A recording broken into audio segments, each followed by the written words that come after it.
Hello students, कैसे हो आप सब? बढ़िया। तो पिछले लेक्चर में आपको हम बताए थे केमिस्ट्री के सिलेबस के बारे में। तो बच्चों, आपको हम सिलेबस से अवगत कराए थे और आज हम लोग चलेंगे जो हमारे सिलेबस थे उस सिलेबस को फिर हम लोग आज आगे लेके बढ़ते हैं। और जहाँ तक की बात थी कि हमारी फिजिकल केमिस्ट्री, इनऑर्गेनिक और ऑर्गेनिक, ये 3 पार्ट था हमारा केमिस्ट्री का। तो उसमें हम आज क्या पढ़ेंगे? फिजिकल केमिस्ट्री के बारे में पढ़ेंगे, ठीक है। तो हम लोग आज फिजिकल केमिस्ट्री में जो हमारा फर्स्ट चैप्टर था उसको हम लोग बोलते हैं some basic concept of chemistry. आज हम लोग उसको स्टार्ट करेंगे, ठीक है। और बच्चों, आज हम लोग वहां से स्टार्ट करके बढ़ेंगे, देखेंगे टॉपिक्स, ठीक है। तो चलिए आइए, और ऐसे ध्यान देंगे कि आपको इस वीडियो को, हमारे इस चैनल को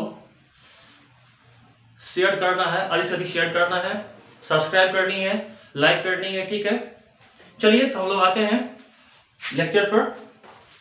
आइए हमारे साथ कॉपी और पेन निकाल लीजिए। तो बच्चों लोग देखेंगे some basic concept of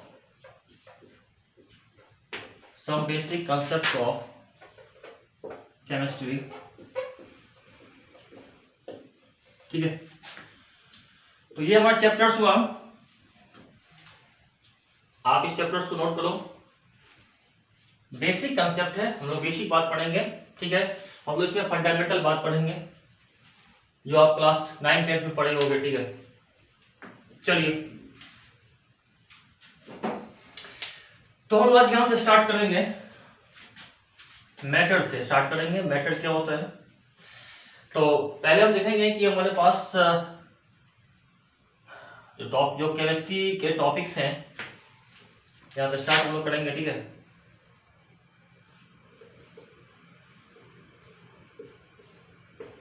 matter, ठीक है। देखेंगे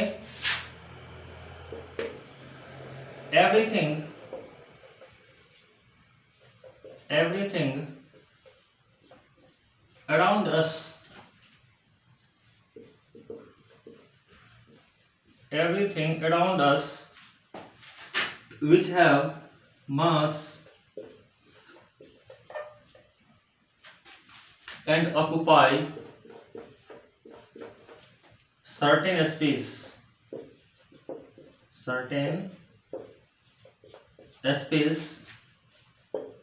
is called matter, is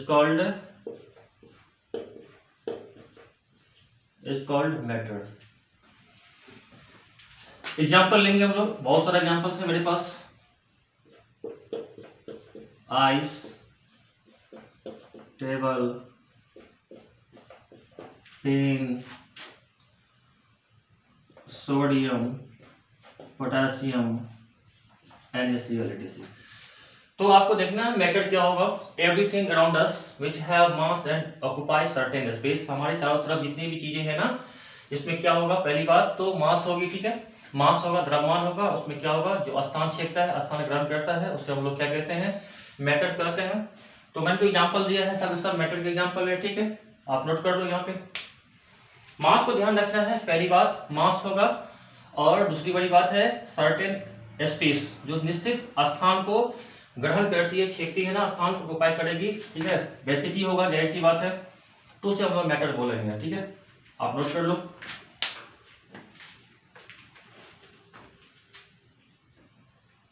note कर लिया? चलिए हम लोग आते हैं मैटर की क्लासिफिकेशन पर, ठीक है। तो वो लिखेंगे क्लासिफिकेशन ऑफ मैटर, ठीक है। Classification of matter. तो मैटर का हम लोग कैसे क्लासिफाई करेंगे? तो पहली बात, अगर मैटर है हमारे पास, इस मैटर को हम लोग 2 पार्ट में डिवाइड कर सकते हैं। पहले तो फिजिकली होगा, फिजिकल क्लासिफिकेशन फिजिकल और दूसरे हो जाएंगे chemical. Chemical classification, chemical classification, ठीक है। अब देख, फिजिकल क्लासिफिकेशन है, फिर दूसरा केमिकल क्लासिफिकेशन। अब फिजिकल क्लासिफिकेशन में आपने यह भौतिक वर्गीकरण है, तो यहां हम लोग आएंगे तो ये देखेंगे सॉलिड का, लिक्विड का और हम लोग आएंगे गैस, ठीक है। तो सॉलिड, लिक्विड और गैस, ये तीन चीज आ जाएंगे फिजिकल क्लासिफिकेशन में। अच्छे, केमिकल की हम लोग बात करें तो केमिकल में एक आते हैं प्योर सब्सटेंस, प्योर सब्सटेंस, ठीक है। दूसरा आएगा मिक्सचर, सेकेंड मिक्सचर, मिक्सचर यानी ये इम्प्योर होते हैं ना, प्योर सब्सटेंस इम्प्योर होगा, इम्प्योर को हम लोग मिक्सचर बोलते हैं, आया बस समझ में। अब देखो प्योर सब्सटेंस है, इसको लोग बांटते हैं दो पार्ट्स में, एक एलिमेंट होता है और दूसरे को लोग बोलते हैं कंपाउंड। क्या बोलते हैं हम लोग? कंपाउंड कहते हैं। मिक्सचर का दो पार्ट्स होगा, मिक्सचर को बांटेंगे दो पार्ट्स में। पहला बोलेंगे हम लोग होमोजीनियस और दूसरा हो जाएगा हेट्रोजीनियस, हेट्रोजीनियस, हेट्रोजीनियस। तो मिक्सचर का दो पार्ट्स हो गया, होमोजीनियस, हेट्रोजीनियस। इधर pure substance, element, compounds. Physical classification में सॉलिड, लिक्विड, गैस। आप नोट कर लो यहां तक।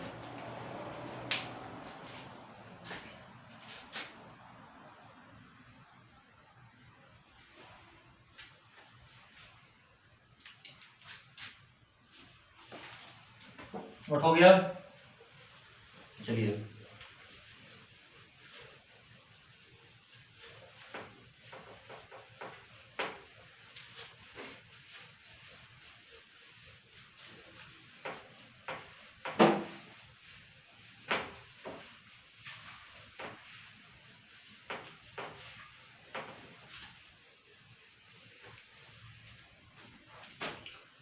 तो हम लोग आएंगे इधर फिजिकल क्लासिफिकेशन में सॉलिड पे।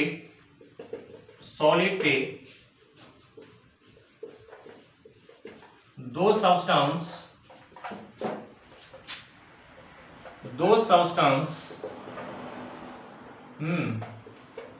which have those substances which have definite shape and volume is called solid. Example: table, chair,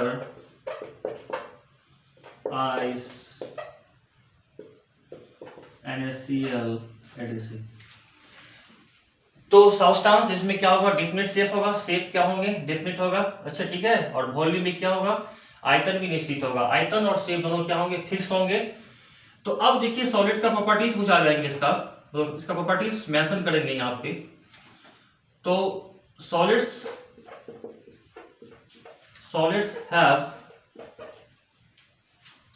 have a high intermolecular force. Solids have high intermolecular force. अच्छा, इसके मॉलिक्यूल्स में क्या होंगे? इसके मॉलिक्यूल्स के बीच क्या होगा? इंटरमॉलिक्यूलर फोर्स क्या होगा? स्ट्रॉन्ग होगा। हाँ, तो ये क्या होंगे? So it is rigid, fix होगा। Second points, solids cannot be compressed,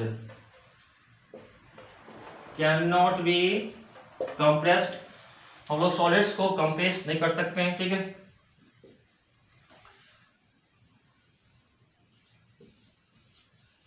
very less intermolecular space। तो इंटरमोलिकुलर स्पेस भी जाहिर सी बात है, इंटरमोलिकुलर फोर्स अभी स्ट्रॉन्ग है, मॉलिक्यूल्स के बीच काफी पास वो सटे हुए हैं। हाँ, अगर ये सॉलिड्स है कोई तो उसके बीच जो पार्टिकल्स का देख लो इस तरह अरेंजमेंट होता है ना, काफी पार्टिकल्स आपस में सब सटे क्लोज होते हैं। तो इंटरमोलिकुलर फोर्स जाहिर सी बात है क्या होगा, देखिए स्ट्रॉन्ग होगा। अब स्ट्रॉन्गर फोर्स होने की वजह से क्या होगा, इसके स्पेस क्या हो जाएंगे, इंटरमोलिकुलर स्पेस पार्टिकल के बीच क्या होगा, दूरी कम हो जाएगी और जाहिर सी बात है ये आपस क्या होगा, रिजिड क्या हो जाएंगे, ये आपस का रिजिड हो जाएगा। और इसको हम लोग कंप्रेस यानी हम लोग सॉलिड को दबा नहीं सकते हैं, सॉलिड को हम लोग कंप्रेस नहीं कर सकते हैं। ठीक है, अब देखिए जो आप प्रॉपर्टीज है अच्छे, सॉलिड्स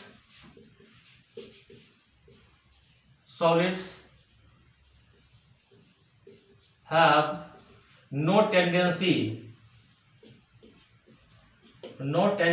to flow, इसमें फ्लो होने की यानी इसमें फ्लो होने की प्रोबेबिलिटी नहीं होती, क्योंकि इसमें तो लिक्विड है नहीं। तो इसमें क्या होगा, फ्लोइंग पावर क्या होगा, बहने की प्रोबेबिलिटी क्या होगी, इसमें नहीं के बराबर है, बिल्कुल नहीं होगी। ठीक है, अब फटाफट सॉलिड्स की प्रॉपर्टीज नोट कर लो।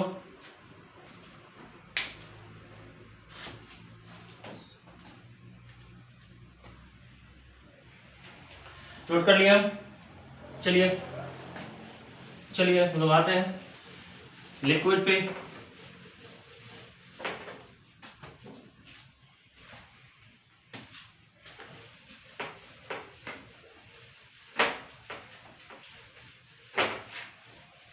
नोट कर लिए, चलिए हम लिक्विड देखेंगे सेकेंड फिजिकल प्रॉपर्टीज, दूसरा फिजिकल क्लासिफिकेशन में लिक्विड पे आते हैं हम। Those substances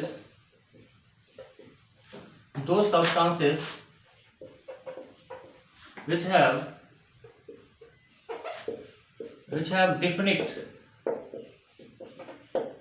definite volume but क्या होगा, indefinite shape होगा, but indefinite shape is called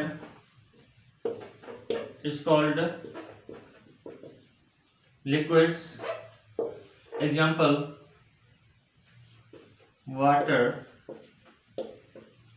milk, ink, etc। तो इसमें वो देखना है डेफिनेट वॉल्यूम होगा, लिक्विड होगा तो वॉल्यूम फिक्स होंगे, शेप क्या होगा, इंडेफिनिट होगा, शेप कोई फिक्स नहीं होगी। और इसके पार्टिकल में क्या होगा, इसकी जो पार्टिकल मॉलिक्यूल्स के बीच में गैप रहेंगे। ठीक है, ऐसा रहता है। ठीक है, आप देखो यार जरा गौर करोगे, इसके मॉलिक्यूल्स के बीच में क्या है, गैपिंग है, स्पेस है। तो इसका प्रॉपर्टीज पर बताओ क्या सब होगा। फर्स्ट प्रॉपर्टीज, हाँ फर्स्ट प्रॉपर्टीज क्या होगा, very low intermolecular force,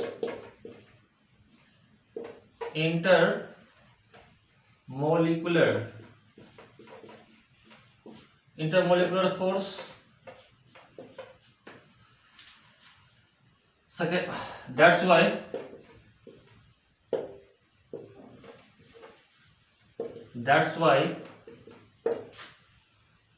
it has tendency to flow। तो इसमें इंटरमोलिकुलर फोर्स लो होंगे। ठीक है, तो फोर्स जब ये आपका लो होगा तो क्या होंगे, टेंडेंसी ऑफ फ्लो, फ्लोइंग इसमें टेंडेंसी होगा, लिक्विड फ्लो करेंगे। और इंटरमोलिकुलर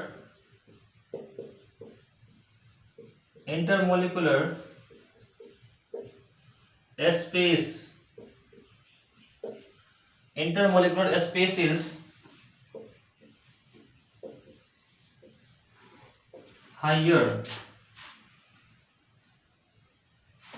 is higher than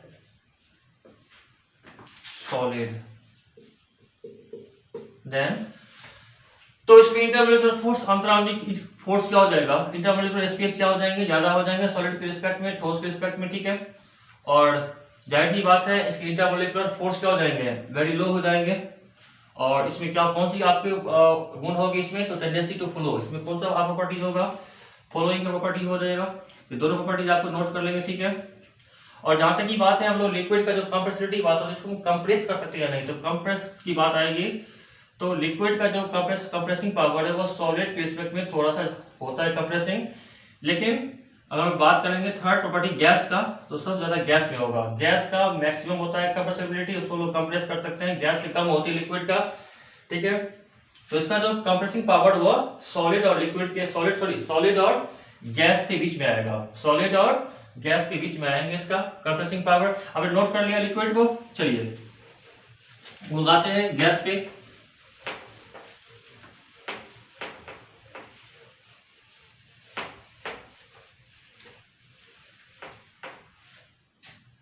चलिए हम लोग गैस में देखेंगे,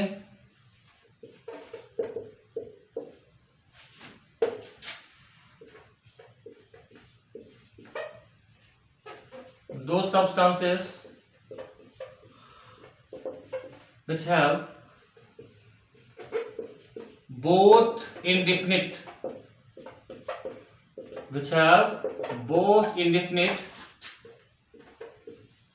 shape as well as volume। तो इसमें क्या होगा, सॉरी इसमें वॉल्यूम और शेप क्या हो जाएंगे, दोनों इंडेफिनिट, ठीक है ना, N2 O2 H2 etc, ठीक है। तो बहुत सारे गैस हैं और गैसों का प्रॉपर्टीज क्या होगा, प्रॉपर्टीज क्या होंगे, gases can be compressed,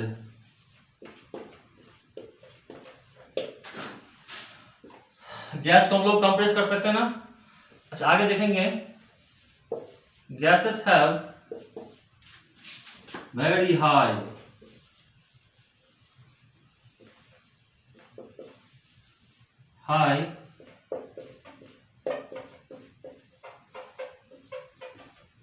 intermolecular space,